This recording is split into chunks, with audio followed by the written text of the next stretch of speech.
The electric state initially seems to end Michelle's story on a bittersweet note, but the closing shot in the movie leaves viewers with some hope about one character's fate.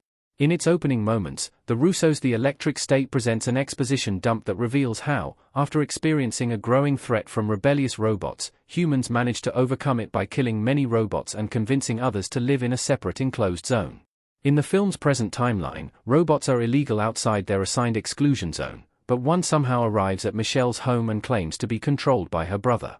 After grieving for her brother for several years, Michelle feels hopeful that he may still be alive.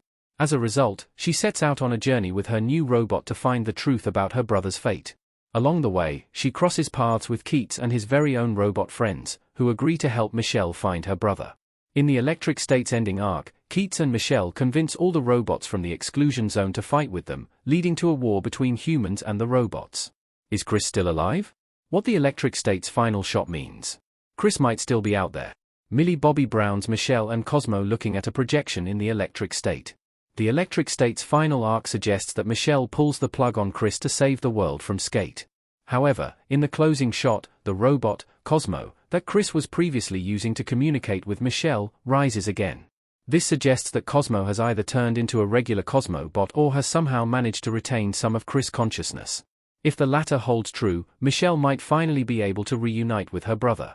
He may not be with her in the flesh, but being with Cosmo might help her overcome her grief. In a previous story arc, the Electric State established that Chris was no ordinary child. He was far more intelligent than a normal human, which is one of the reasons why he was targeted by Ethan Skate.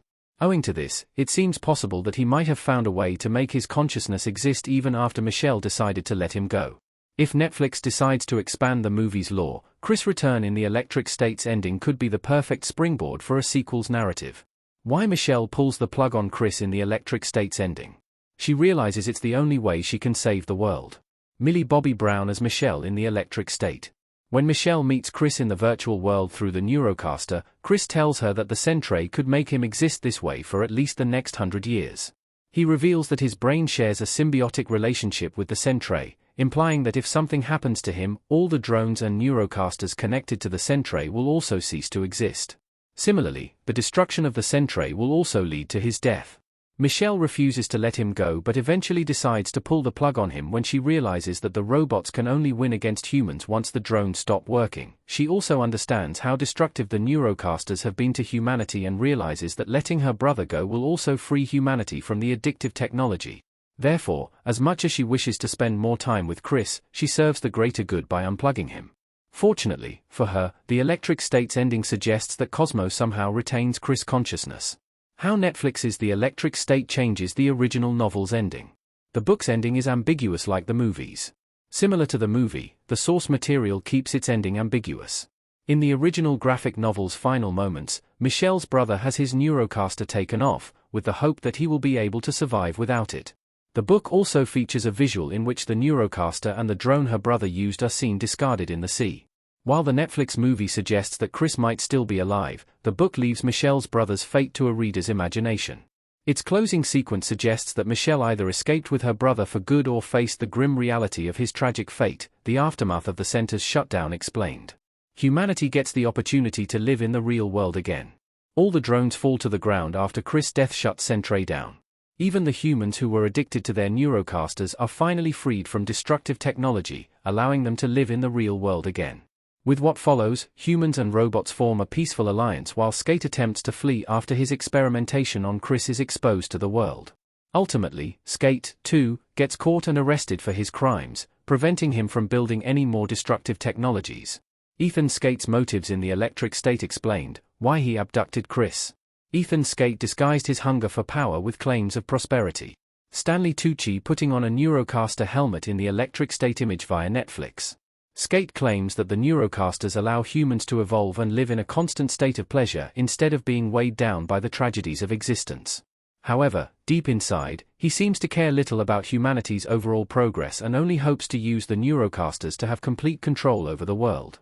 When the Neurocaster network was initially being developed, Skate struggled to find a way to power it efficiently. However, he later found Christopher, who had been brought to the Sentry after a car accident. Dr. Amherst helped Skate discover that Chris had unusual brain energy that could power the entire Neurocaster system. Therefore, Chris was unethically kept alive in a comatose state to ensure the vast Neurocaster network remained online. Why Bradbury has a change of heart towards the robots. Bradbury realizes that humans are capable of being more soulless than the robots. Giancarlo Esposito's face on a drone body in the electric state. In the electric state's opening arc, Bradbury lives by only one credo: you can't be heartless to things with no heart. He firmly believes that since robots do not have a heart, they do not deserve human empathy. Owing to this, regardless of how conscious and human they seem, Bradbury refuses to show mercy towards them. However, toward the Netflix sci-fi movie's ending moments, Bradbury learns what Skate had been doing to Christopher. This makes him realize that some humans are far more heartless than the seemingly emotionless robots. He starts to realize that merely having human bodily functions is not enough to define one's true humanity. As a result, he switches sides and steps back from the war against robots by taking off his Neurocaster, understanding that not all robots deserve to be eradicated. Who dies in the electric state's ending? Many robots die during their battle against humans. The robots put their lives on the line to ensure Michelle rescues her brother. During the climactic battle between human-run drones and robots, many robots lose their lives. Given how the robots are not human, one might argue whether dying would be the right word to describe their fates. However, despite the lack of traditional mortality, the robot's sacrifice and ability to fight in union proves they are more sentient than most humans out there.